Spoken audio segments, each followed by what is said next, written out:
Hello, नमस्कार दोस्तों। कैसे हो भाई सभी? आ जाओ। और आज कक्षा शुरू करने जा रहे हैं दोस्तों। और आज की जो कक्षा है वो बहुत ही महत्वपूर्ण है। और कल जो कक्षा हुई थी उसमें हमने आत्मकथा पढ़ाया था आपको। आज हम आपको पढ़ाने जा रहे हैं दोस्तों। आज हम आपको पढ़ाएंगे जीवनी। तो जीवनी और आत्मकथा, ये दोनों मास्टर कैडर लेक्चर कैडर का एक महत्वपूर्ण टॉपिक है। और जो भी 1 दिवसीय या 1 दिवसीय हिंदी एग्जाम होता है उसके अंदर अगर साहित्य आता है, जीव गद्य विदाई आती है, तो जीवनी का एक महत्वपूर्ण स्थान रखती है अपना। और आज हम इसी को पढ़ने जाएंगे दोस्तों, कि जीवनी के बारे में पढ़ेंगे। तो हमने आत्मकथा के बारे में पढ़ा दोस्तों, कि आत्मकथा जो थी,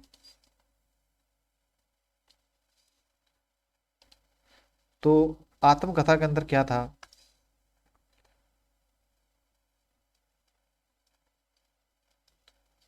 आत्मकथा जो थी वो क्या है, लेखक क्या है, समय लिखता है ना। ये सबसे बड़ी खूबी है उसकी।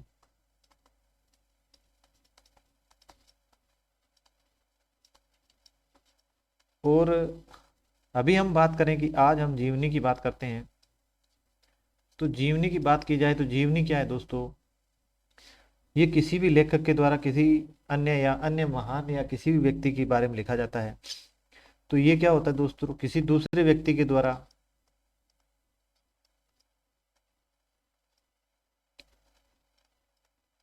क्या किसी दूसरी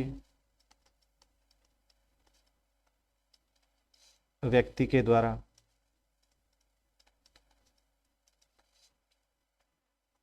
क्या है,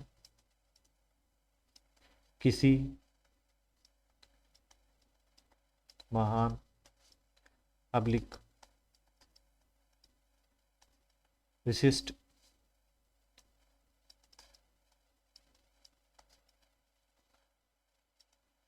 व्यक्ति पर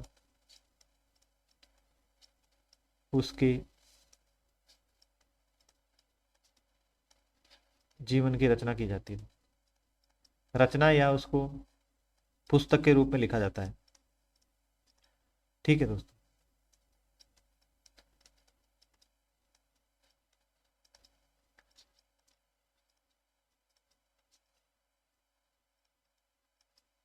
तो दोस्तों इसे क्या कहते हैं, इसे कहते हैं जीवनी।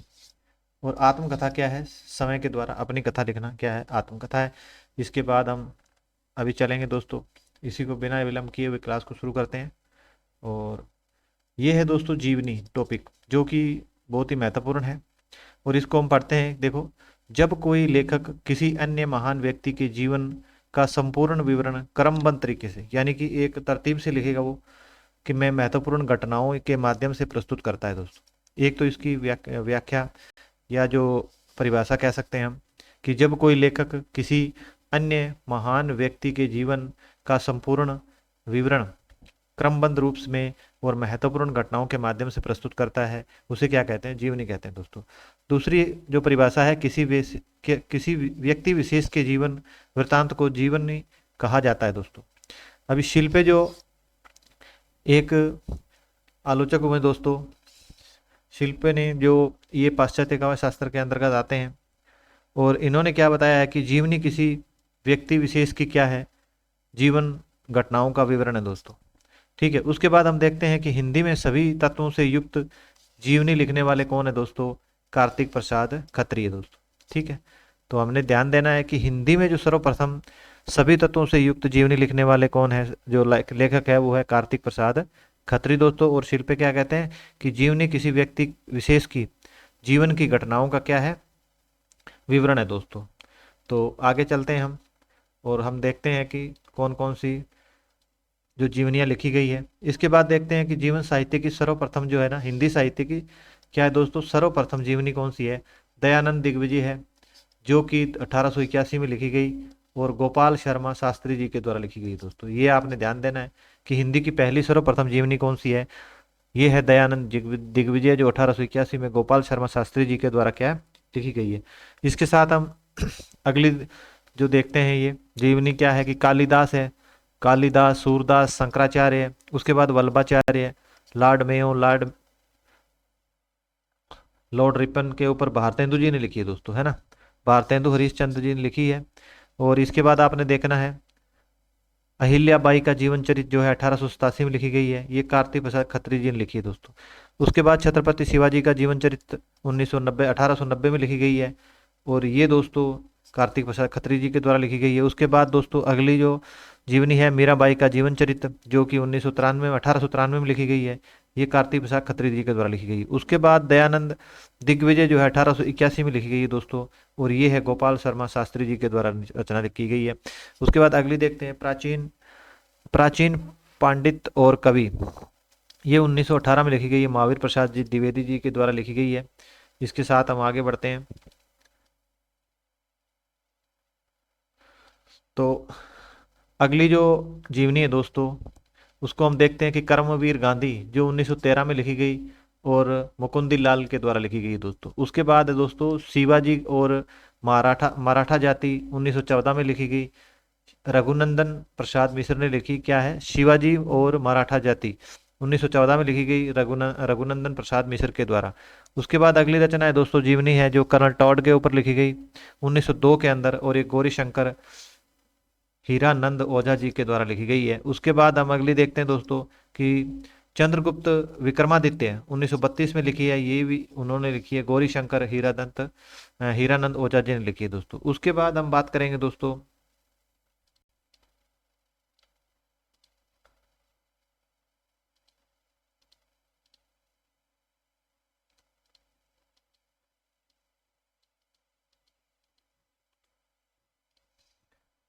तो उसके बाद हम बात करते हैं, आगे है बाबूजी, जो नागार्जुन के ऊपर लिखी गई है, और ये शोभाकांत के द्वारा लिखी गई है दोस्तों। उसके बाद है 12 नंबर जो जीवनी है वट वृक्ष की छाया में, ये अमृतलाल नागर जी के ऊपर लिखी गई है, और ये कुमुद नागर उनकी बेटी के द्वारा लिखी गई दोस्तों। उसके बाद अगली जो जीवनी है वो है कि बाल गंगाधर तिलक के ऊपर लिखी गई है, 1920 के अंदर ईश्वर प्रसाद शर्मा जी के द्वारा लिखी गई है। आगे जो है दोस्तों अगली जीवनी है गांधी मीमांसा, जो 1921 के अंदर लिखी गई है, राम दयाल तिवारी जी के द्वारा लिखी गई है। उसके बाद हम देखते हैं गांधी जी कौन, ये भी 1921 में लिखी गई है, राम नरेश त्रिपाठी जी ने लिखी है। उसके बाद है चंपारण में गांधी जी, 1922 में लिखी है, डॉक्टर राजेंद्र प्रसाद ने लिखी है दोस्तों। उसके बाद श्री गांधी 1931 में जीवनी लिखी गई है, गणेश शंकर विद्यार्थी के द्वारा लिखी गई है। उसके बाद चंद्रशेखर आजाद 1938 में लिखी गई है, जो मम्मथ नाथ गुप्त के द्वारा लिखी गई दोस्तों। उसके बाद बापू जीवनी लिखी गई 1940 के अंदर, घनश्याम दास बिरला की है, ये बहुत महत्वपूर्ण है। उसके बाद बापू के कारावास की कहानी 1949 में लिखी गई, ये सुशीला नायर ने लिखी है दोस्तों। उसके बाद अकाल पुरुष गांधी 1968 में लिखी गई, ये जैनेन्द्र कुमार ने लिखी है दोस्तों। उसके बाद हम बात करते हैं अमर शहीद चंद्रशेखर आजाद 1946 में लिखी गई, ये दोस्तों रतनलाल बंसल के द्वारा लिखी गई है। उसके बाद सरदार वल्लभ भाई पटेल 1948 में लिखी गई, ये है रामकृष्ण बेनीपुरी के द्वारा लिखी गई। इसके बाद हम देखते हैं कार्ल मार्क्स लेनिन माओ वे तुंग, ये है राहुल संस्कर तयन जी ने लिखी है दोस्तों। इसके बाद हम आगे बढ़ते हैं, और अगली जो जीवनी हम देखते हैं दोस्तों वो है प्रेमचंद घर में, ये उनकी पत्नी के द्वारा लिखी गई 1956 में, और शिवरानी देवी ने लिखी है दोस्तों, ये इनकी पत्नी है, और उन्होंने जीवनी लिखी है प्रेमचंद के ऊपर कि प्रेमचंद घर में 1956 में। उसके बाद कलम का सिपाही, ये अमृत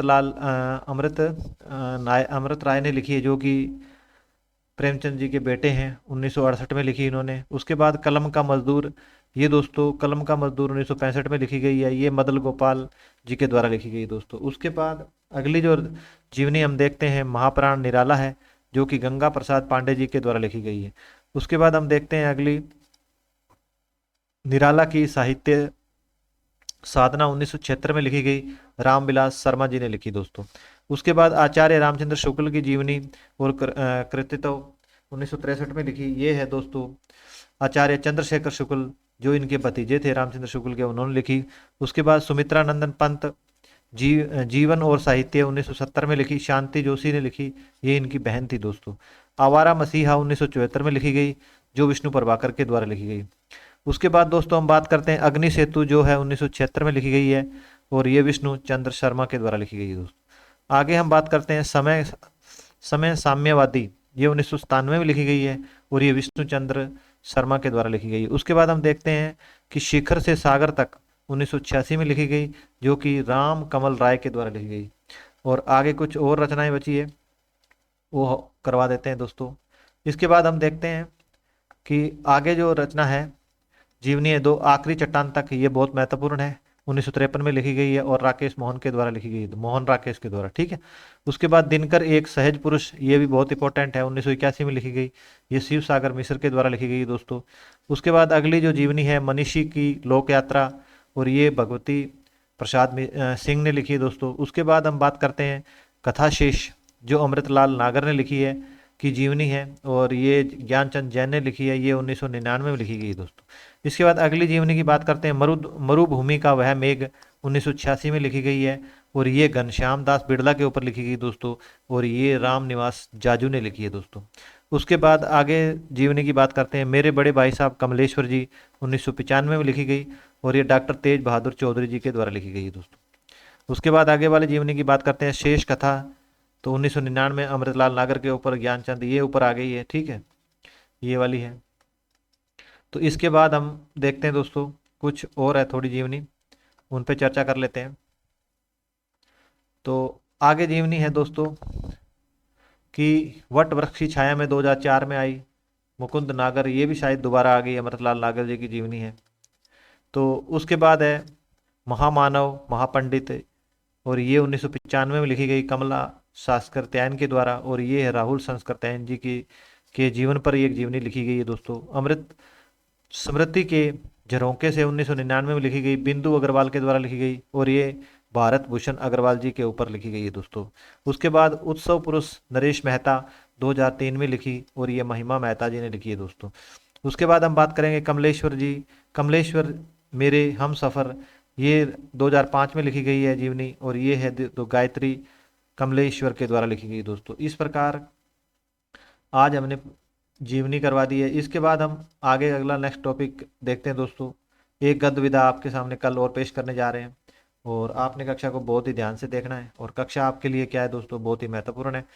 चाहे मास्टर कैडर ले लो, लेक्चर कैडर ले लो, तो इनको सन के साथ याद करना है। किसी रचना का अगर सन छूट गया है तो आपने किसी साधन या किसी मतलब बुक्स की सहायता से उस रचना का क्या है समय काल को देखना है और उसको याद करना है। और ये जितनी भी अभी हम कर रहे हैं ये बहुत ही महत्वपूर्ण है, यानी कि फालतू की चीज़ें इसमें नहीं हो रही है, टॉपिक पूरा हो रहा है, और आपने बहुत ध्यान से कक्षा को देखना है। और हमारे चैनल के साथ जुड़ने के लिए आपका बहुत धन्यवाद दोस्तों। इसी के साथ आज की कक्षा को समाप्त करने जा रहे हैं, तो थैंक यू दोस्तों।